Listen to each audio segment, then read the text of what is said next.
பிரம்மா குரு விஷ்ணு குரு தேவோ மகேஸ்வரக குரு சாட்சாத் பரபிரம்மம் தஸ்மை ஸ்ரீ குருவே நமக.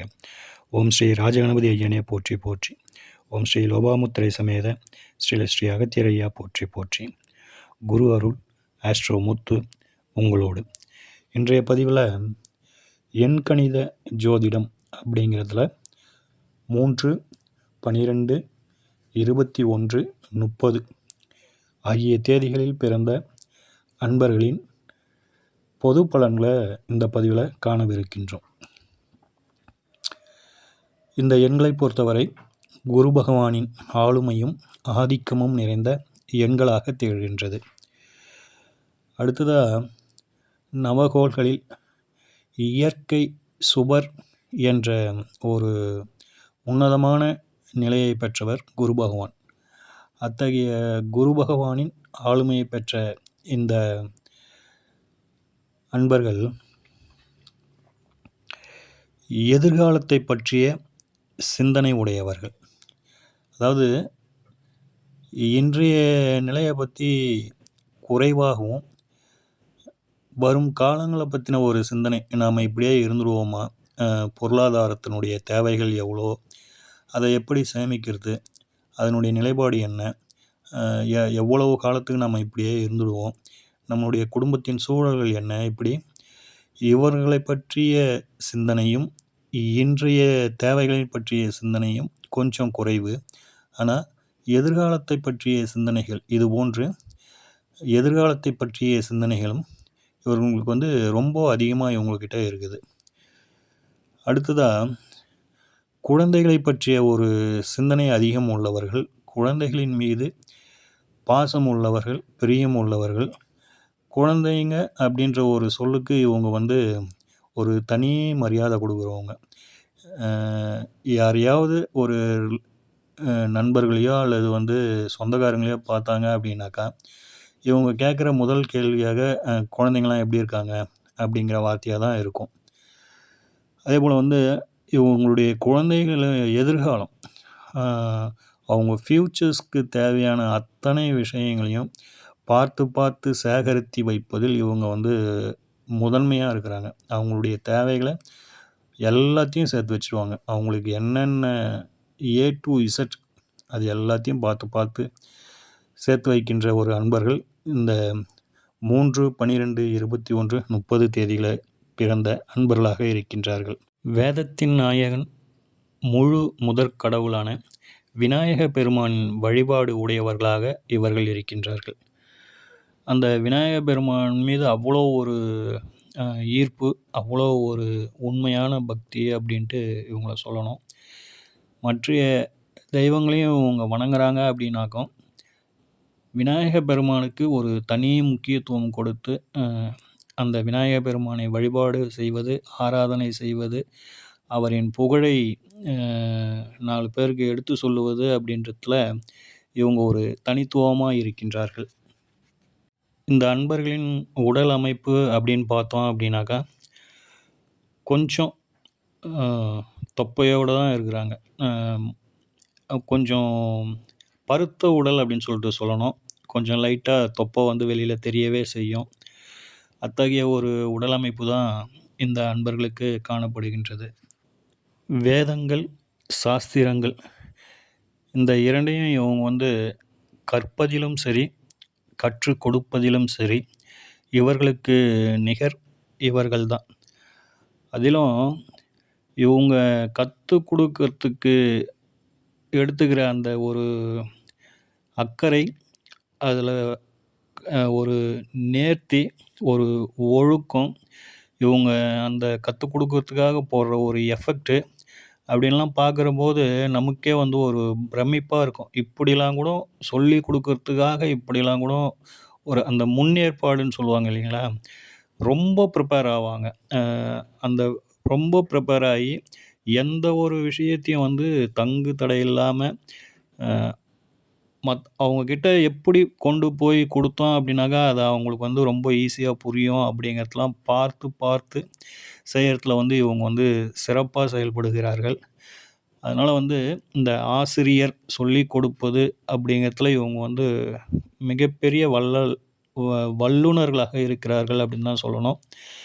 அதேபோல் வந்து இவங்ககிட்ட படித்தவர்கள் அல்லது இவங்ககிட்ட ஒரு தொழிலை கற்றுக்கிட்டவங்க இவர்களை காட்டிலும் ஒரு படி மேலே பெயரிலும் புகழிலும் பொருளாதாரத்திலும் ஒரு ஸ்டெப்பு மேலே வராங்க அப்படிங்கிறது ஒரு நிதர்சனமான ஒரு உண்மையாக இருக்குது. நீங்கள் உங்களுக்கு தெரிந்த ஆசிரியர்கள் அது கல்லூரி பேராசிரியர்களாக இருக்கலாம், அல்லது வேதங்களை கற்றுக் கொடுப்பவர்கள் அந்த ஆசிரியர்களாக இருக்கலாம், அல்லது வந்து ஒரு ஸ்கூல் டீச்சர்னு எடுத்துங்க. இல்லைன்னா நீங்கள் ஜோதிடம் படித்த அந்த குருமார்களின் ஜாதகங்களில் பாருங்கள். இந்த நான் சொல்லப்பட்ட இந்த விஷயத்திற்கான ஒரு கிரக சேர்க்கையாக குரு பகவானோடு அந்த சனீஸ்வர பகவான் இந்த 2 கிரக சேர்க்கை இருப்பவர்கள், அதாவது வந்து குரு பகவானும் சனீஸ்வர பகவானும் தொடர்பில் இருக்கிறவங்க, அவங்க சொல்லி கொடுக்கறதுல ஒரு டாப் லெவலில் இருக்காங்க. அவங்கக்கிட்ட வேலை கற்றுக்கிறவங்க ஒரு நல்ல ஒரு உயரத்தை தொடுகிறார்கள் அல்லது சிகரத்தை தொடுகிறார்கள் அப்படின்னு தான் சொல்லணும். இவர்களுக்கு அமைகின்ற ஒரு தொழிலாக அல்லது வேலையாக அப்படின்னு எடுத்துக்கிட்டோம்னா, நான் ஏற்கனவே சொன்ன மாதிரி தான் வேதங்கள் கற்பது, வேதங்கள் சொல்லிக் கொடுப்பது, ஜோதிடம் கற்றுக் கொடுப்பது, ஆசிரியர் அப்படிங்கிறது. அப்புறம் பார்த்தோம் அப்படின்னாக்கா பொருளாதாரம் சார்ந்த நிதித்துறை அப்படின்னு சொல்லிட்டு சொல்லுவோம் இல்லைங்களா? அதில் எந்தெந்த வகைகளெல்லாம் இருக்கின்றதோ, ஒரு ஃபைனான்ஸ் ஆகட்டும், ஒரு வட்டி கடை ஆகட்டும், அல்லது வந்து ஒரு பேங்க் ஆகட்டும், இப்படி நிதித்துறை சார்ந்த வகைகளில் எந்தெந்த வேலைகள் இருக்கிறதோ அத்தனை வேலைகளும் இவங்களுக்கு வந்து வருது.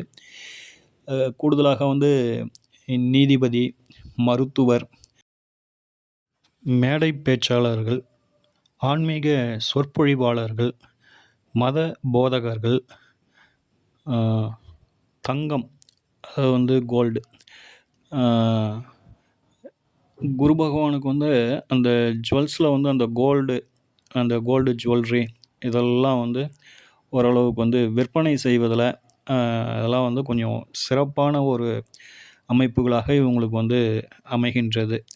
பொதுவாக வந்து இவங்க செய்கிற அந்த தொழில் இவங்களுக்கு வந்து ஒரு பெரிய ஒரு கௌரவத்தை கொடுக்கின்றது.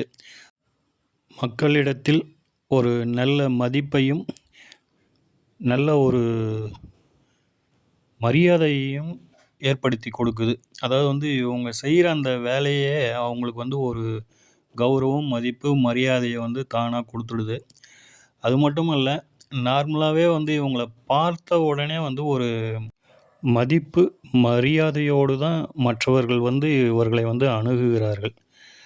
அது இவங்களுக்கு தானாகவே அந்த அமைப்பு அமைந்து விடுகிறது அப்படின்றது தான் ஒரு நிதர்சனமான உண்மையாக இருக்கின்றது.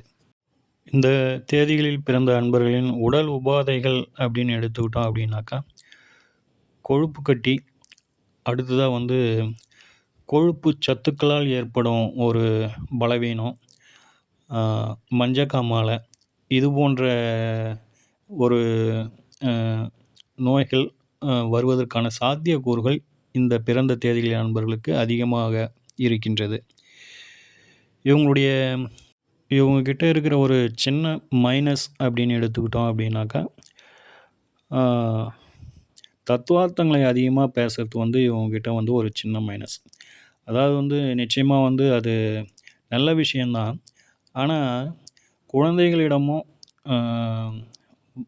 வாழ்க்கை துணையிடம் கூட அதை வந்து ரொம்ப அதிகமாக அதை வந்து வெளிப்படுத்துகிறாங்க.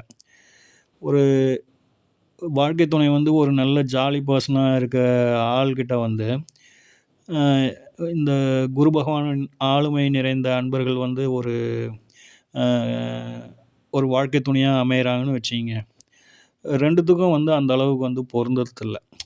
1 நாள் 2 நாள் அப்படின்னாக்கா கொஞ்சம் அட்ஜஸ்ட் பண்ணிக்கலாம். வாழ்நாள் முழுவதும் இதை அட்ஜஸ்ட் பண்ணோம் அப்படின்னாக்கா கொஞ்சம் கஷ்டம்தான் இல்லைங்களா? இந்த ஒரு நிலை மட்டும்தான் இவங்களுடைய மைனஸ். ரொம்ப நல்ல விஷயங்கள்லாம் இவங்ககிட்ட இருக்குதுங்க. அதாவது வந்து சமூக அக்கறை உள்ளவர்களாக இவர்கள் வந்து திகழ்கிறாங்க. வருங்கால சந்ததிகள் அப்படிங்கிற ஒரு நிலைப்பாட்டோட எந்த ஒரு விஷயத்தையும் தொலைநோக்கு பார்வையோடு செய்கிறாங்க.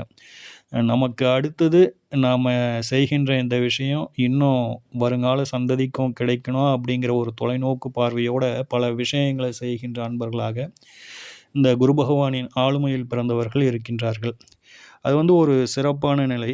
அடுத்ததாக பார்த்தோம் அப்படின்னாக்கா, இவங்க குழந்தைங்கள வ வாழ் வாழ்த்துவதாகட்டும், அல்லது வந்து ஒரு வாழ்த்து சொல்லி ஒரு நல்ல சுப நிகழ்வுகள்ல வாழ்த்துவாங்க இல்லைங்களா?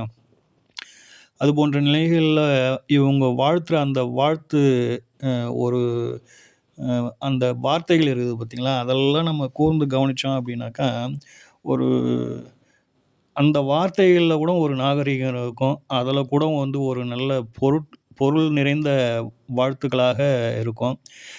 அத பார்த்துட்டு அவங்க இந்த மாரி வாழ்த்துனாங்க, நாமளும் வாழ்த்துவோம்ன்னு சொல்லிட்டு அந்த ஒரு இத கூட எடுத்து, அ மத்தவங்க அவங்களுக்கு சந்தர்ப்பம் கிடைக்கும்போது அத பயன்படுத்துவாங்கன்னு வச்சுக்கங்களேன். அந்த மாரி ஒரு வார்த்தைகளை தேர்ந்தெடுத்து இவங்க வாழ்த்துவாங்க. உதாரணமா சொல்லணும் அப்படின்னாக்கா, "சகல சௌபாகியங்களும் பெற்று வாழுங்கள்" அப்படின்னு சொல்லிட்டு சொல்லுவாங்க. "16ம் பெற்று பெருவாழ்வு வாழ்க" அப்படின்னு சொல்லிட்டு சொல்லுவாங்க. இப்படியே அவங்க வாழ்த்துற அந்த வாழ்த்து சொற்களில் கூட ஒரு நல்ல விஷயங்கள் புதைந்திருக்கும். அந்த அபசொற்கள் அப்படிங்கிறது இருக்காது. அப்படிங்கிறதுக்காக இந்த விஷயங்கள சொல்றேன்னு வச்சுக்கங்களேன். ஸோ, குரு பகவானின் இந்த ஆளுமையில் பிறந்த அன்பர்கள் உண்மையிலே வந்து ரொம்ப ஒரு லக்கி பெர்சன் அப்படின்னு தான் சொல்லணும். பட்டு அ சொன்ன விஷயங்கள் எல்லாமே வந்து அ பாசிட்டிவான பாயிண்ட்ஸ் தான். நெகட்டிவ் பாயிண்ட்ஸ் ஒண்ணு கூட இந்த பதிவுல குடுக்கல. இந்த பதிவுகள் வந்து அப்படியே பொருந்தணும் அப்படின்னாக்கா, எப்பயும் சொல்ற மாரி தான், உங்க ஜாதகத்தில வந்து குரு பகவான் பலவீனப்பட்டு இருக்கக்கூடாது அப்படிங்கிறத ஞாபகத்தில வச்சுக்கிங்க. அப்படி பலவீனப்படாமல் நல்ல நிலையில இருந்துட்டார் அப்படின்னாக்கா, இந்த பாயிண்ட்ஸில மேக்ஸிமம் ஒரு ஒரு 60-70% உங்களுக்கு வந்து ஒத்து வந்துரும். பலவீனப்பட்டு இருந்தாரு அப்படின்னாக்கா, 1, 2 பாயிண்ட்டு ஒத்து வந்தாலே வந்து ஒரு பெரிய விஷயமா தான் இருக்கும். அதுதான் வந்து இதில இருக்கிற ஒரு மைனஸ். சரிங்களா? ஓம் ஸ்ரீ ராஜகணபதி ஐயா அவர்களின் அருளோடும், ஓம் ஸ்ரீ லோபாமுத்திரை சமேத ஸ்ரீ அகத்தியர் ஐயா அவர்களின் ஆசியோடும் அனைவருக்கும் வாழ்வில் நலமும் வளமும் கிடைக்கப் பெற்று ஆனந்தமும் மகிழ்ச்சியும் என்றென்றும் கிடைத்திருக்கட்டும். வாழ்க வளமுடன், வாழ்க பல்லாண்டு. மீண்டும் அடுத்த பதிவில் சந்திப்போம். நன்றிகள், வணக்கம்.